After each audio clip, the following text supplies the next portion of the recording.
Le CEVA reliera Cornavin aux gares des Eaux-Vives et d'Annemasse. Nous allons aujourd'hui découvrir son tracé vu du ciel grâce à un vol d'hélicoptère un peu accéléré pour rester dans les 6 minutes de l'émission. C'est à Cornavin que les travaux de la nouvelle ligne ont débuté par une extension des quais fin 2011. Les trains régionaux allaient déjà de la côte vaudoise à la Praille avec une halte à Sécheron pour les organisations internationales. À la hauteur de Saint-Jean, les voies ferrées s'enterrent. Mais il faut refaire tout le tracé pour passer partout à 2 voies. Idem des Eaux-Vives à la France. L'essentiel du parcours se fera sous terre, en tunnel ou en tranchée couverte, comme un métro ou un RER. À quelques exceptions près, ce n'est que pour franchir le Rhône et l'Arve que les passagers pourront profiter du paysage. Et quel paysage! Le pont de la Jonction puis le tunnel sous le bois de la Bâtie, comme la route des Jeunes, furent construits pendant la guerre et terminés juste après. Jusqu'à la guerre, qui a fermé une frontière jusqu'alors grande ouverte, c'est la gare d'Annemasse qui servait de gare de triage industriel et agricole surtout à toute la rive gauche genevoise. D'où la nécessité de développer la Praille comme zone industrielle et gare de triage qui fut inaugurée en 1949 après avoir été reliée à Cornavin. Mais aujourd'hui, on y est quasiment en pleine ville. Le PAV, pour Praille Acacia Vernay, constitue la plus vaste friche industrielle en cours d'urbanisation de toute l'Europe. Au cœur du dispositif, la gare de Lancy-Pont-Rouge sera la première halte du CEVA après Cornavin. Elle sera connectée au tram 15 et au futur tram de Saint-Julien, au centre d'activités multiples économiques, culturelles et sportives. À 5 minutes en tram des rues basses, les gratte-ciel vont fleurir. Bureaux et habitations remplaceront les petites usines, les garages et les ateliers d'artisans, après qu'on ait trouvé des solutions pour reloger toutes les entreprises concernées.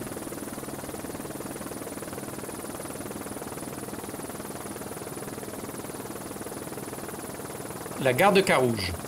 Elle permettra d'accéder au stade de la Praille par la passerelle en bois de Thomas Buchy, pour l'heure suspendue dans le vide. Elle sera réouverte à la fin des travaux. Peu après, le CEVA s'enterre à nouveau sous le carrefour du Bachet de Pezay, l'un des nœuds de communication les plus importants du canton. On y croise l'autoroute, la route de Saint-Julien, le tram 12 et le centre d'exploitation des TPG.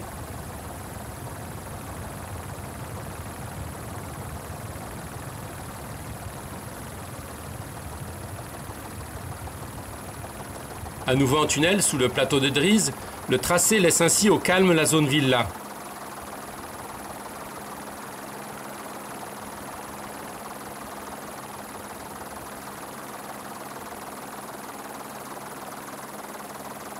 Lorsqu'il ressort de terre, c'est pour franchir l'Arve. Et aussitôt rentrer en tunnel sous la falaise de Champel. C'est là que le caractère plus liquide que prévu de la moraine contraint le chantier à ralentir. Pas question de mettre en danger les nombreux immeubles situés juste au-dessus du tunnel.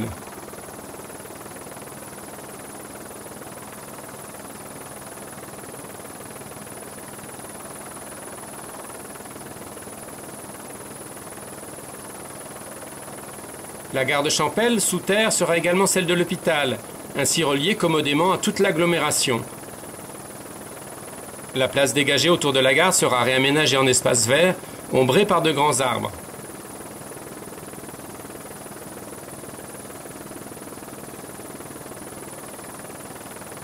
Le tunnel continue jusqu'à l'ancienne gare des Eaux-Vives, où seront construits tout un ensemble d'immeubles, d'habitations et d'infrastructures publiques, comme la Nouvelle Comédie. C'est le plus vaste chantier à ciel ouvert de tout le CEVA.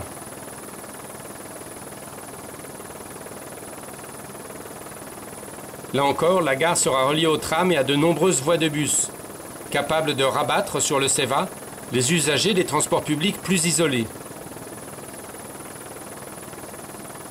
On continue ensuite en tranchée couverte, une sorte de tunnel artificiel construit par en haut plutôt que percé dans la roche. Une fois la saillie refermée, elle deviendra une voie verte, réservée à la mobilité douce. Piétons et cyclistes pourront ainsi relier le centre d'Annemasse aux Eaux-Vives en toute sécurité.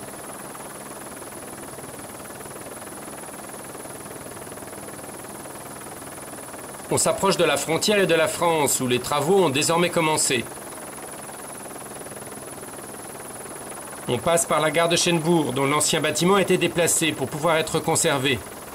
On ne sait pas encore au juste à quoi il servira dans le nouveau complexe, mais le patrimoine est ainsi préservé.